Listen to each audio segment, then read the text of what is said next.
একা একা আর কত ফোন দেখবো, ভাল লাগছে না, কেউ নেই।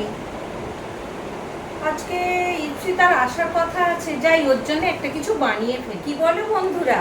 ও কিন্তু অবাক হয়ে যাবে। চলো বানিয়ে ফেলি, এসো।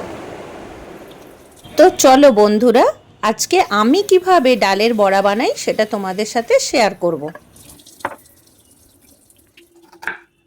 ঠিক আছে, ততক্ষণ ডালটা ভিজুক, এর মধ্যে আমি পেঁয়াজটা কেটে রাখি। তো 1 ঘন্টা হয়ে গেছে। এবার আমি ডালটা ভালো করে জল ঝরিয়ে নিয়ে মিক্সার গ্রাইন্ডারের কন্টেনারে নিয়ে নিলাম। এরপর এর মধ্যে নুন, হলুদ, জিরে গুঁড়ো, ধনে গুঁড়ো আর 2টো কাঁচা লঙ্কা আর আদা বাটা দিয়ে ভালো করে পেস্ট করে নিলাম। কিন্তু একেবারে মিহি পেস্ট করার দরকার নেই, একটু দানা দানা থাকলে মুখে পড়লে ভালো লাগবে। ডালের পেস্ট হয়ে গেছে, পেস্টটা আমি একটা পাত্রে নিয়ে নিয়েছি। এর মধ্যে এবার আমি আগে থেকে কেটে রাখা পেঁয়াজটা ভালো করে মিশিয়ে নিলাম।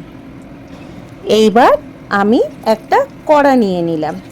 কড়াটা গরম হওয়ার পরে তার মধ্যে বেশ কিছুটা তেল ঢেলে দিলাম। দেওয়ার পর বড়াগুলো ছোট ছোট করে ছেড়ে দিলাম।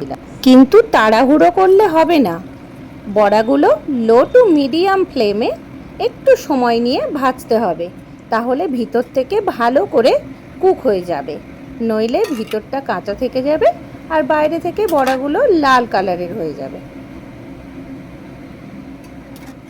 তো বন্ধুরা, বড়াগুলো আমার রেডি।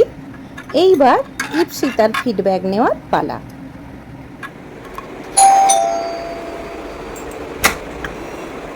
ও, তুই এসে গেছিস?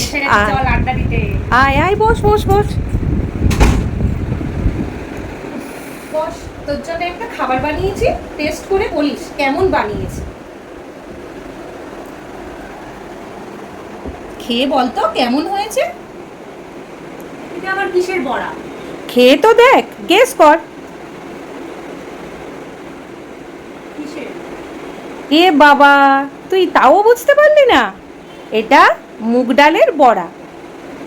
একদম দারুণ খেতে হয়েছে, দারুণ। মুগ ডালের বড়া এক কথায় লাজবাব।